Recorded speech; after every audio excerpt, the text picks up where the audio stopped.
Um, well, this is for me the first time that I get to participate in this wonderful Institute event with a somewhat less than wonderful outlook. I mean, we've really been biblical. You know, we had an earthquake, we had a tropical storm, now we've had flooding. I'm waiting for the locusts and frogs to arrive on schedule. And so with that upbeat setting in mind, what I am going to do is very complementary to what Mike talked about. I will highlight where we have a shared outlook, where there's differences, but I don't do forecasting. So what I am going to do is essentially take the historic experience and apply it to the current conjuncture to say something about what are some of the big trends that I see in the next couple of years. And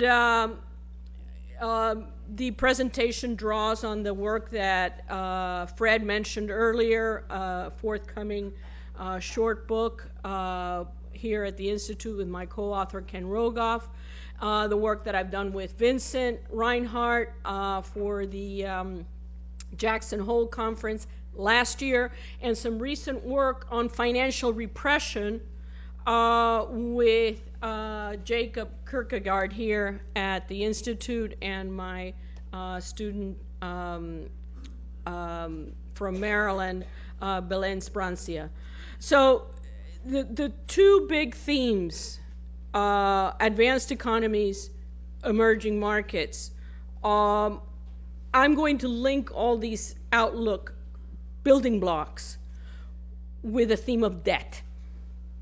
Either having too much debt or fearing having too much debt. That's essentially the North and South story. My advanced economy outlook is importantly colored by a massive debt overhang. And when I mean debt overhang, I don't mean necessarily just government debt. These, as I will hopefully detail in the presentation, the private debt overhang is of biblical proportions. And this casts a long shadow, the deleveraging of the private sector, the budget difficulties of the fisc, and the morphing of a financial crisis into a fiscal crisis is sort of the big themes for the advanced economies, while for the emerging markets, who really don't want Europe and the US as their neighbors, and are attracting huge capital inflows and seeing a tendency towards currency appreciation, although both of these things sound like Switzerland, you have a very different problem. You have the fear that you're going to have some overheating issues, that you're going to run into too much borrowing, too big current account deficits, all those kinds of risks. The progression of the debt problem in the advanced economies, I will try to break down into two parts. One is what I call debt with drama. And that is essentially the European situation, in which the extent of public debt raises concern about solvency in a fundamental way, and then, raises real issues about the need to restructure debts. And let's face it, restructuring, or now the politically correct debt reprofiling, is nothing other than partial default, in plain English. The broader issue for the advanced economies, those that are not facing an imminent debt restructuring or debt crisis in the traditional sense, there's still the issue of what are the implications of all this government debt for economic growth, especially in the context of very high levels of private debt and very gradual and painful private sector deleveraging. I'll only mention very briefly the capital inflow problem, and how that ties in to the north-south scenario. I will conclude my presentation with what I think is a big issue for the years to come. At the end of his presentation, Mike talked about, well, does this mean that we've seen some increase in wage inflation? Are there signs of an incipient inflation? Does this not tie the hands of central banks? And if history is any guide, I would say not. And there's two words for that. It's called fiscal dominance. And I am going to talk about that issue and how it ties into financial repression, because I think financial repression, which involves negative real interest rates, which we've seen, it involves more regulated capital markets, which we are seeing. It involves more restrictions on international capital movements, which we are also seeing, is nothing other than a tax on savers. It is a transfer from the savers to those that are indebted. And given the fact that most of the major economies' governments are highly indebted, I think that's a tax that's going to have a big revival in the coming years. So that's my roadmap. And I will try to speak rapidly because I know that I'm prone to rambling, and so I will try to keep it short.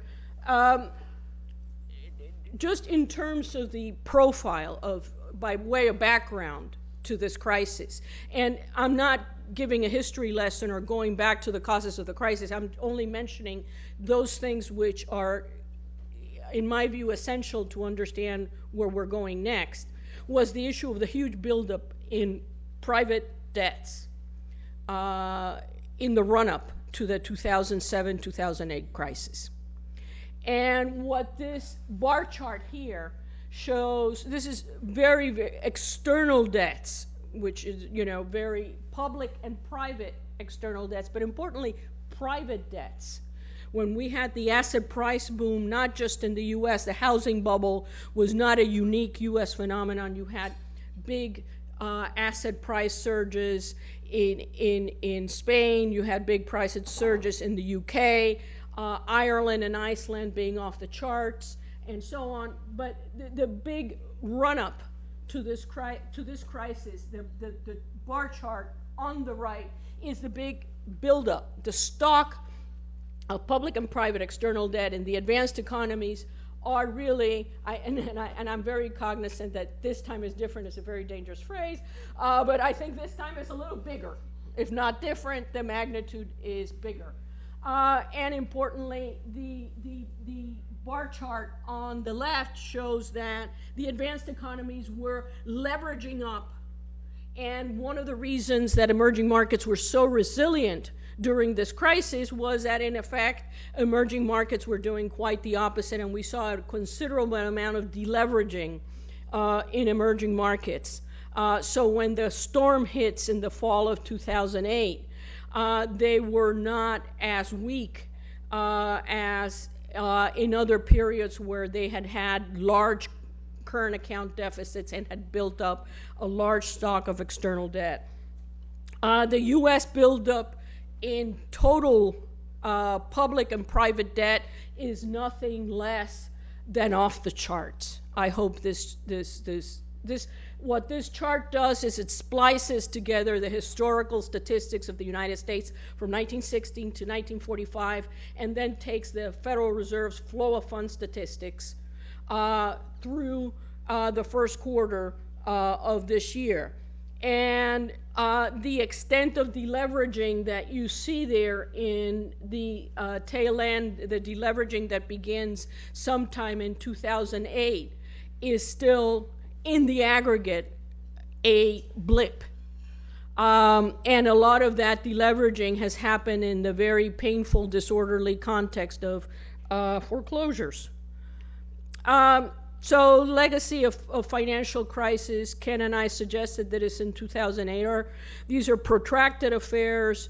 And part of the reason they're protracted affairs, apart from the two things that I've mentioned, which are deleveraging of the private sector is a very slow process, and the buildup in public debts is associated with lower growth, which I will talk about later, is the issue that crises tend to morph. And what I mean by morph is that if you look at the most common historic pattern is you start with a buildup in private debt. Then you get a banking crisis. But as the banking crisis unfolds and revenues implode, this is even before the era of fiscal stimulus, you see fiscal finances deteriorate. The fiscal finances deteriorate even more because what often happens, and it's happening here in both sides of the Atlantic, is what is private debt before the crisis becomes public debt afterwards. We saw that with the transfer of Fannie and Freddie from the private sector balance sheet to the public sector balance sheet. And so it is not surprising that this morphing means that this public debt buildup that occurs already with a weak economy and a frail banking system is often associated with default. What this chart shows here is the solid line shows public debt to GDP, gross public debt to GDP for 70 countries. It is unweighted. It is not, the big countries don't get a bigger weight. So actually, if you took the weight of the US, Japan, and Europe, this chart would look even significantly worse. This is just a straight arithmetic average. What the yellow shading shows is the incidence of default, the share of countries in default. And not surprisingly, and this is not rocket science, if you do, and this Ken and I in the August issue of the American Economic Review, Ken and I have an article called From Financial Crash to Debt Crisis that carefully documents this process. And so, not surprisingly, the outlook that is germane to now is that the restructuring process is still in its early stages in Europe. I think that when you hit these kinds of debt to GDP levels, historically, the Pollyannish view that you grow your way out of debt or that you can solve it all through austerity just does not hold water. The incidence of restructuring is extremely high. This is what the yellow shading shows. If you look, people are surprised. This is happening. Of course, it's happening in Europe. It's not happening in Latin America or in Africa or in Asia. It's happening in Europe. But when you look back, Greece became independent in 1830. And since 1830, the number of years, the share of years in default is 48%. So it really shouldn't take us as much of a surprise that, when you have a lot of fiscal debt, default follows. And concretely, I think the restructuring in Europe, public and private debts, has a long way to go. The banks are not just saddled with a lot of sovereign debt, but they're also saddled with a massive amount of non-performing loans. In Ireland, external debt, public and private as a percent of GDP, reached over 1,000%. And it is difficult to see those debt levels unwind without further restructuring. That's now more broadly, debt without drama.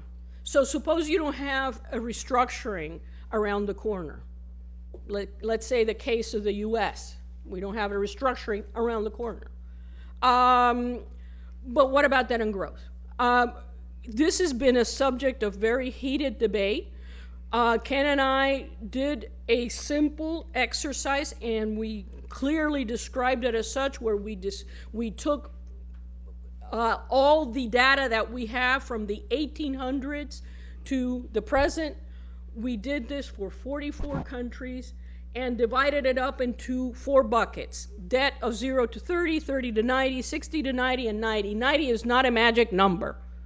But let me say that the incidence of debt to GDP, public debt to GDP above 90, are very rare. In this very large pool, consisting of thousands of observations, only 8% of the observations are gross debt to GDP above 90%. So they're very rare. That already tells you something. If high debt to GDP is so benign, I don't think you would see such a low incidence. But the bottom line of that study was that these higher levels of debt are associated with lower growth. The issue of causality has been raised by everybody and their grandmother. And let me say 2 words about that. If we thought that growth didn't cause higher levels of debt, I would be contradicting my own work. Since in 2008, we were saying that the aftermath of crises is particularly painful for the fiscal because of the implosion in revenues, and that on average, debt increases by about 86% in the first 3 years after a severe crisis. So we're very cognizant that there's a big causality from absence of growth to debt. But is that the whole story? That's naive. At a minimum, high levels of debt tie your hands in dealing with adverse shocks, at a minimum. At a maximum, they call into question, in plain English, your sustainability, your ability to repay. And even when your debt sustainability is not called into question, i.e. Japan, these high levels of debt do seem to crowd out, importantly, a lot of the activity on the private side, because Japan hasn't been a case where you've seen high levels of debt associated with very sharp increases in interest rates. I will say more about that later. Let me very briefly turn to emerging markets and then conclude with the financial repression. Emerging markets, right now, this issue of the money flowing, seeking higher returns, is a very old one. It's older than the hills. Guillermo Calvo and I, among others, wrote about this issue extensively while Mike was director of research and chief economist for the fund in the early 1990s, in the context of the return to capital to emerging markets in the early 1990s after a decade, and let me repeat that, after a decade in which the debt overhang in many emerging markets remained unresolved. And the word decade is important, and it harks back to the issue of debt and growth. On the risks of large capital inflows, I will say 2 things. One is surges in capital inflows are associated with a higher incidence of financial crises, inflation crises, banking crises, currency crashes. All the incidence of that increases with large capital inflows. It is not surprising that emerging markets are very concerned about large capital inflows. And that has also led to a wave of increasing use of prudential measures, since now we're all politically correct. We don't really call them capital controls. They're all macro-prudential measures now. And this trend of favoring the emerging markets is likely to persist. I will show one slide here that is straight out of the work that Vincent Reinhart and I did for Jackson Hole last year, the paper After the Fall. Without melodrama, without talking about double dip, I think the scenario that Mike lays out of a muddling through.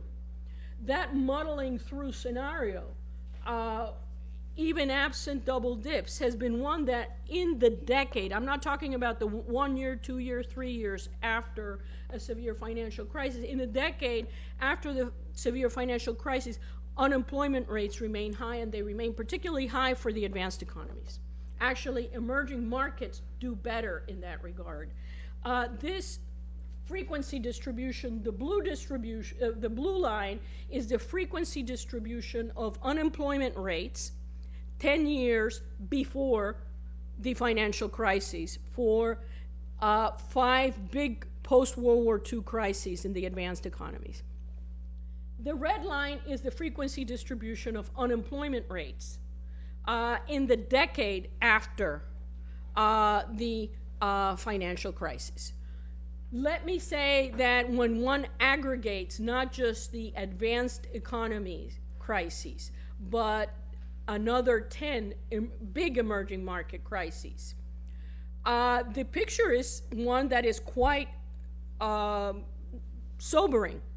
In 10 of the 15 cases, unemployment rates do not return to pre-crisis levels in the decade following these severe crises. So this is the difference in the incidence of high unemployment between the decade of the boom, the decade where asset prices are booming, where debt is being built up, is very different from the aftermath decade. This is not saying that these countries did not recover. In effect, the only country in the sample that really did not recover is Japan. All the other crisis countries recovered, and some of them recovered quite healthily. But for the most part, the unemployment rate, especially in the advanced economies, remained stubbornly high. And I think in part that also has to do, and Mike alluded to this, to the fact that housing market downturns are very protracted. The cycle in housing, peak to trough, is about 6 years. That's much longer than other cycles. However, I don't share Mike's optimism about a possible rebound in housing very soon, because right now, despite the fact, if you look at the numbers of refinancings, they're abysmally low despite these very low interest rates, possibly because it is easier to acquire nuclear weapons than to get a mortgage. And so let me conclude here. Why do I think financial repression is going to be part of the landscape? Financial repression is a subtle way of taxing bondholders. It is a tax. It is if you hold a bond, a government bond, and it has negative real interest rates, it's a tax. It's the savings in a paper called The Liquidation of Government Debt. Maria Valens Brancy and I document how big that tax was from 1945 to 1980, and most importantly from 1945 to 1960, where debt stocks in the US and in the UK and in Australia, we're not talking about the emerging markets now, were importantly reduced. The temptation to do that again, I think, will be very high. This is my last slide, and I will say that I am not suggesting we're going to have the Financial Repression Act of 2012. I think these things happen in a subtle way. It's called prudential regulation. The pension funds in Europe are already being diverted away from equity markets into government bonds.